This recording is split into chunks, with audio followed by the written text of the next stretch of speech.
Alors, bonjour les amis, c'est Walker, on se retrouve aujourd'hui pour un tutoriel dédié au projet de génie civil et plus spécialement au projet de conception routier. Alors, pour ce faire, nous avons besoin d'un certain nombre de logiciels pour l'accomplissement de ce projet. Alors, je vous explique comment on va procéder. Donc, il y a d'abord trois parties qu'il faut noter. La première partie consiste à récolter les données du terrain, c'est-à-dire la route que nous allons concevoir se situe dans quelle partie, quelles sont les données topographiques nécessaires, ou encore les informations SIG que nous avons besoin pour l'élaboration de ces projets. Alors, pour cette première partie de la récolte de données, nous avons besoin de trois logiciels. Nous avons besoin de Google Earth, qui se présente là dans mon bureau. Nous avons besoin de Global Mapper, et nous avons besoin d'Excel. Donc, c'est la collection de ces trois logiciels qui nous permettra de faire la récolte des données du terrain. Et évidemment, on pouvait aussi avoir ces données sur GPS, mais qui ne sont pas suffisants, mais qui sera obligatoire de combiner avec les trois autres logiciels. Alors, dès qu'on a ces données du terrain, on partira à la deuxième partie. La deuxième partie sera les tracés de la route qu'on va utiliser le logiciel Civil 3D 2020. Alors, dans la troisième partie, nous allons faire plutôt le dimensionnement. Et là, on va utiliser le logiciel Alizé. Alors, cette première partie est dédiée d'abord à la récolte de données. Donc, sans plus tarder, nous nous lançons dans le tout premier logiciel qui est Google Earth. Vous pouvez le télécharger sur Internet. Donc, si vous cherchez Google Earth, il est gratuit. Vous pouvez le télécharger. Alors, pour le lancer, je fais double-clic. N'oubliez pas de liker, n'oubliez pas de vous abonner et de partager. Et ça me ferait énormément du bien pour la suite de ces projets de génie civil dont nous sommes lancés. Voilà, le logiciel Google Earth est ouvert. Et il ne faudrait pas oublier d'être connecté parce que sans connexion, vous n'avez pas l'accès aux données en ligne. Alors, je peux fermer cette première boîte. J'attends. Il est en train de télécharger le globe. Et ici, là, c'est machin. J'ai dit non, merci. Alors, ici, qu'est-ce que j'ai fait? J'ai le monde, mais j'ai une barre de recherche ici. Alors, la route que je me propose de faire l'étude se trouve à Kisangani. Kisangani, c'est une ville de la République démocratique du Congo. Alors, c'est une ville qui est connue. Je clique sur la barre de recherche et je tape Kisangani.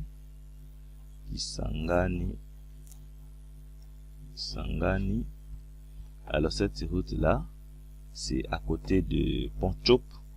Je mets par exemple virgule et puis je mets Pont Chopo.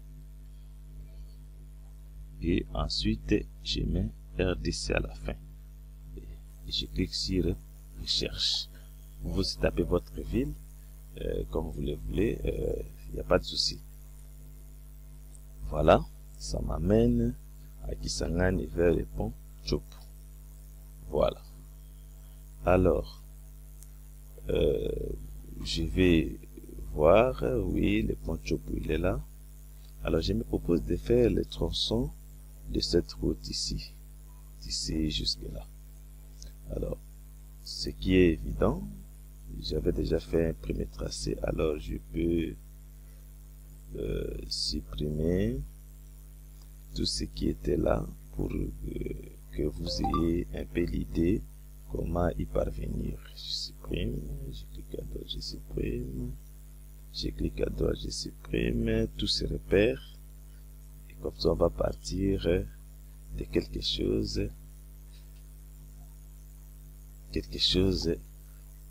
vierge. Voilà, je suis là. Ça, c'est la partie du fleuve Congo.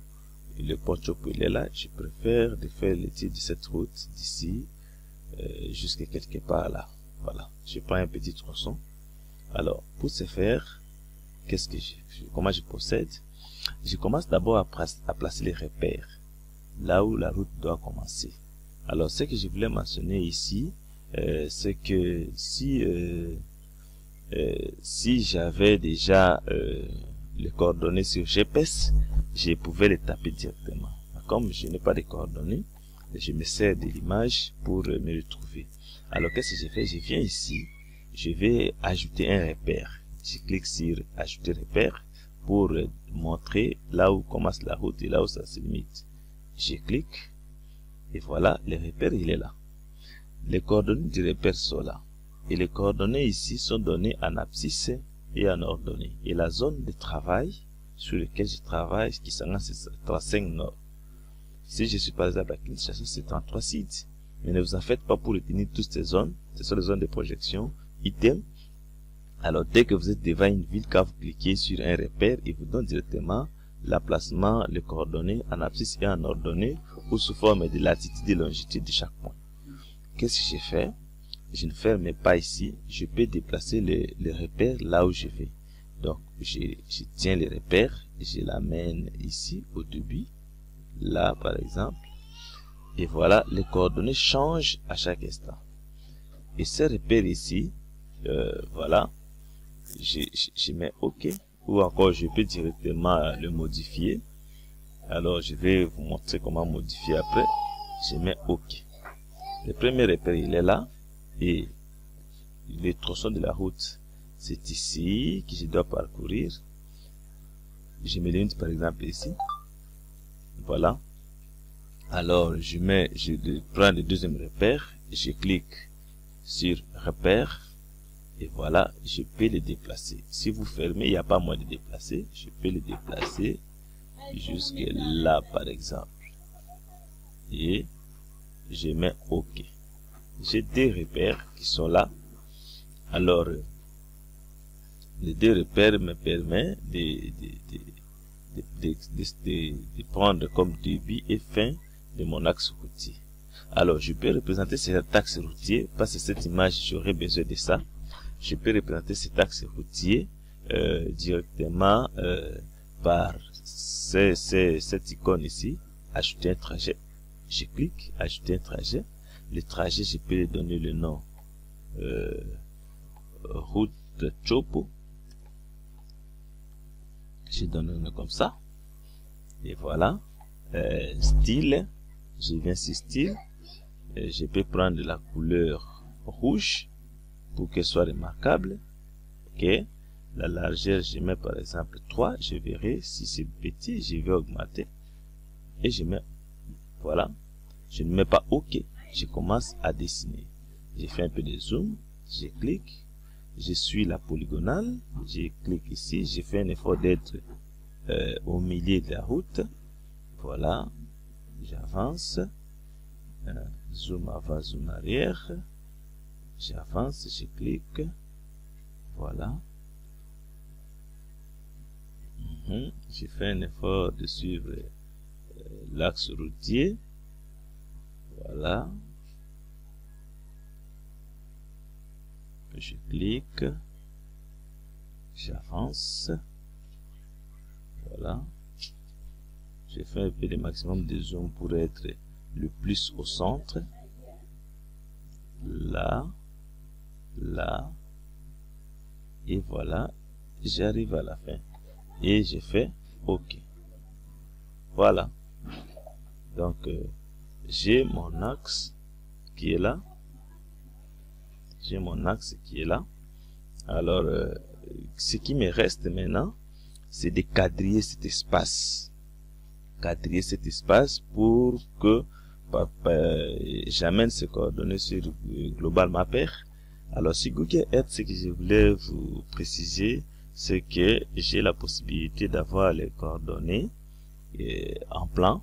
Mais les altitudes, je vais partir sur Global Mapper pour essayer d'avoir les altitudes. Alors, je complète les repères, c'est-à-dire, je vais avoir un repère le plus haut, l'autre le plus bas, un repère le plus à droite et l'autre le plus à gauche. Alors, maintenant là, ça signifie que je dois placer les 4 points qui vont me faire un quadrillage de l'espace routier. Alors, ces 4 points-là, je peux l'appeler le plus haut, le nord, le plus bas, je l'appelle le sud, le plus à droite, je l'appelle est, le plus à gauche, je l'appelle ouest. Comme j'ai déjà 2 points ici, le premier ici, le plus haut, il est le plus haut par rapport à mon écran. Je tiens ça comme ça. Je clique à droite sur ce repère, je modifie son nom, propriété. Et là, dans le nom, je peux l'appeler nord. Nord tout simplement parce qu'il est le plus haut. Je mets OK. Je clique à droite sur le deuxième repère, propriété. Je l'appelle sud.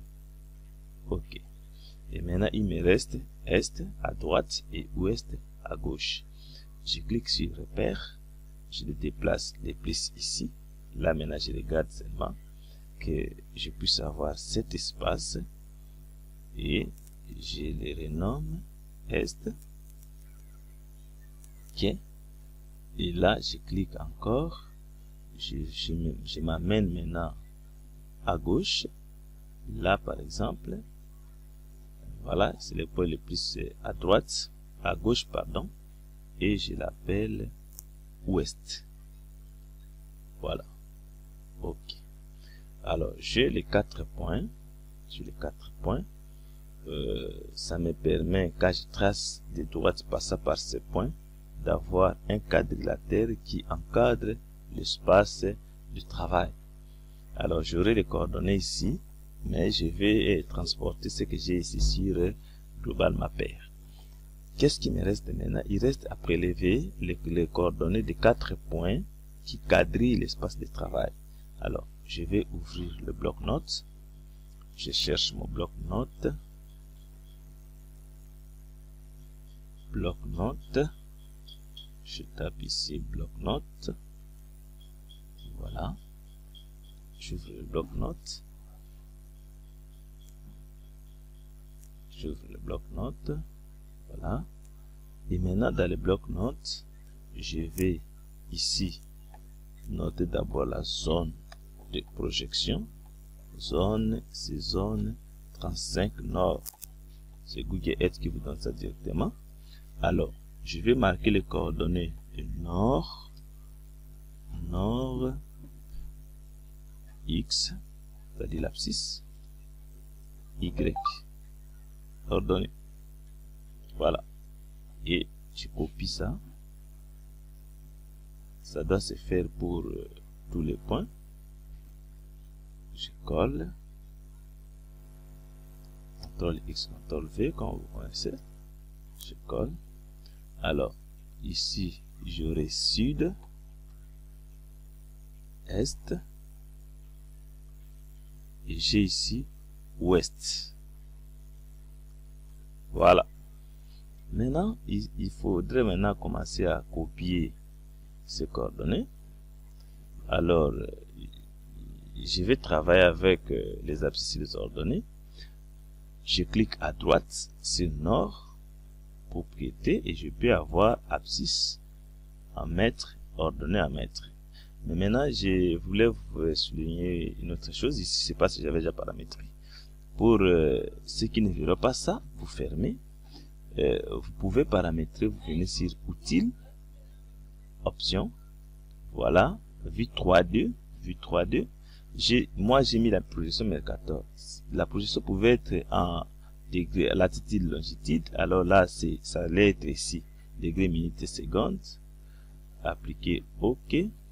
Quand je clique à droite, propriété, vous verrez que ce que vous aurez le plus souvent, c'est latitude et longitude.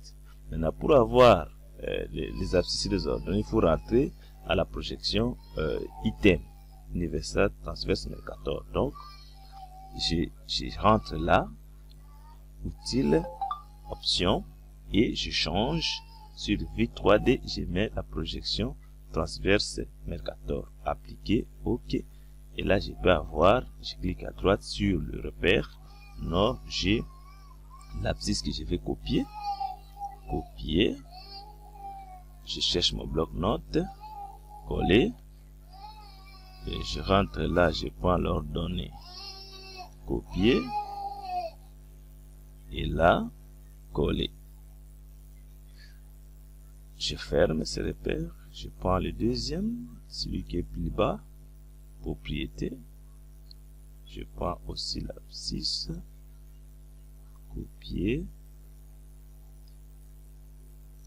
coller, et là aussi l'ordonnée, copier,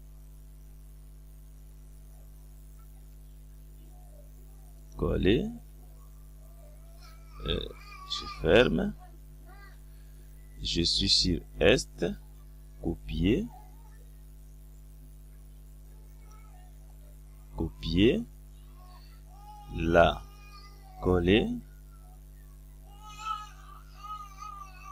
copier, là aussi coller, je ferme, et enfin je suis sur Ouest, propriété, copier, abscisse, coller, et ici même l'ordonnée, je copie, et puis je vais coller. Voilà, le bloc-notes est là avec tous les coordonnées des 4 points qui quadrillent l'espace. Et ce que j'ai oublié de vous dire, les coordonnées, parmi ces coordonnées, pour le nord varie par rapport à l'ordonnée, le nord et le sud, c'est par rapport à l'ordonnée, l'est et ouest c'est par rapport à l'abscisse. Donc c'est ça très important sur Global Mapper, car j'aurai à entrer les coordonnées des 4 points qui quadrillent l'espace. Pour le nord et sud, je vais entrer les ordonnées, et pour l'est et l'ouest, je vais entrer les abscisses, parce que la variation de est et ouest c'est par rapport à l'abscisse, et de nord et sud par rapport à l'ordonnée. Je vais enregistrer, fichier, enregistrer mes données, enregistrer les données, je les place sur le bureau, je crée un dossier sur le bureau que je vais appeler, nouveau, je crée un dossier que je vais appeler coordonnées route Chopo. Voilà, je crée un dossier comme ça et je vais enregistrer ces coordonnées ici. Je l'appelle coordonnées Google Earth. Voilà, Google Earth. Enregistrer. Voilà, je peux fermer. Et j'ai fini le travail sur Google Earth. Mais pour avoir cette image, parce que c'est un travail, je serai obligé aussi de mettre cette image du terrain pris sur Google Earth. Je peux capturer. Je cherche mon outil de capture. Capture. Voilà. Je prends capture et je peux capturer cette image. Nouveau. Je capture cet écran. Ça c'est très important par rapport à la présentation. Ici je viens ici fichier, enregistrer sous, et voilà, je vais l'enregistrer toujours là-bas aussi sous format JPEG bien sûr. Je cherche mon dossier bureau et je suis sur coordonnées route Chopo. Voilà, et je mets par exemple image Google route Chopo. Voilà, j'enregistre et j'ai une image. Si je rentre sur le bureau, j'ai l'image route Chopo. Voilà, dès que j'ouvre, j'ai l'image du terrain. Et cette image, je peux mettre ça. Voilà, un peu de retard d'affichage, sinon je gagne le temps. Donc je peux mettre cette image dans mon dossier et voilà, ça me permet de bien présenter. Voilà, je vous remercie pour cette séance, la première qui a été dédiée au logiciel Google Earth. Ce logiciel Google Earth nous a permis de quadriller notre espace de travail, et dans les prochaines tutoriel, je vais vous montrer maintenant comment nous allons utiliser les données prises sur Google Earth dans le logiciel Global Mapper pour essayer d'avoir les points intermédiaires à chaque 30 mètres, 20 mètres, 10 mètres, tous les points intermédiaires qui nous permettra de reconstituer notre espace. Voilà, je vous remercie. N'oubliez pas de vous abonner sur ma chaîne, de liker, de partager les vidéos et pourquoi pas cliquer sur la cloche notification. À chaque fois que la nouvelle vidéo apparaît, vous serez informé et venir chercher ça pour qu'on puisse ensemble avancer avec ce projet de route qui est un projet essentiel dans le domaine des génie civil. Alors, ciao, je vous quitte, à la prochaine.